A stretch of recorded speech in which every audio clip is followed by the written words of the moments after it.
It was supposed to be a normal drive home for Jordan Ellis, a successful attorney who had just wrapped up a long day in court. But as soon as he turned onto Maple Avenue, flashing red and blue lights filled his rearview mirror. Another traffic stop. Jordan sighed, already knowing how this was about to go. Here we go again. He signaled, slowed down, and pulled over, keeping his hands visible on the wheel, just like his father had taught him. A police cruiser stopped behind him. A white officer, Officer Daniels, stepped out. His hand hovered near his holster as he approached the driver's side. "License and registration," he said sternly. Jordan reached slowly, his movements careful. "May I ask why I was pulled over?" "You were driving a little fast for this kind of car, don't you think?"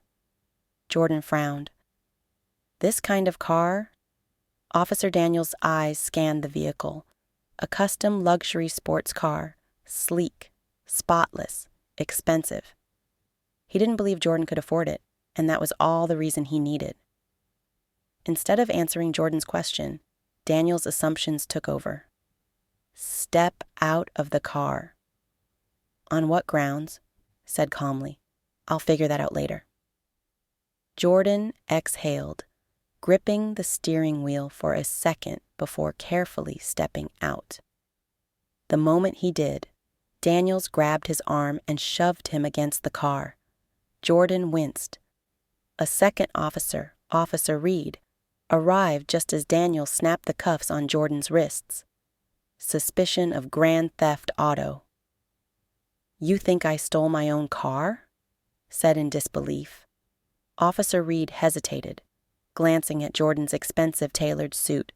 Something didn't feel right, but Daniels didn't care. It should have been a routine processing, fingerprinting, mugshot.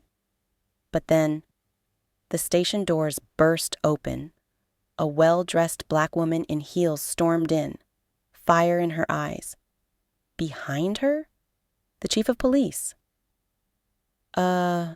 Something tells me we messed up," said in a whisper. The woman, Attorney Rachel Ellis, slammed her briefcase on the front desk. "You arrested Jordan Ellis? The district attorney of this city?" she said angrily. Silence.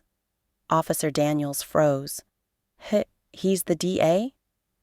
"The youngest in city history, and your new boss." Daniels went pale. It didn't take long for charges to be dropped, because there were never any to begin with. Jordan fixed his cuffs as his sister Rachel glared at Officer Daniels.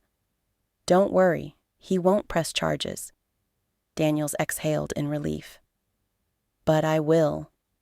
By the end of the week, Daniels had been suspended. The department launched an internal investigation. And Jordan? He returned to work, walking into court like nothing had happened.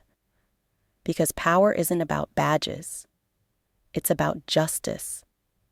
And this time, justice was served.